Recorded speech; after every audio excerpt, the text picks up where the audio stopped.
vez um gato preto. Era teimoso e brincou com o espelho. Era uma vez um gato azul que levou um susto e fugiu pro sul. Era uma vez um gato verde. Ele era preguiçoso e foi deitar numa rede.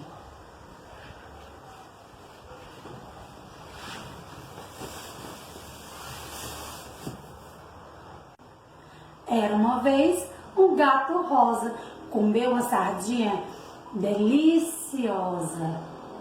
Era uma vez um gato laranja, ficou doente e só queria canja.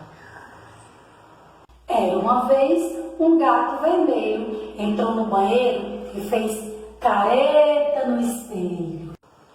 Era uma vez um gato xadrez, e quem gostou da história, que conte outra vez.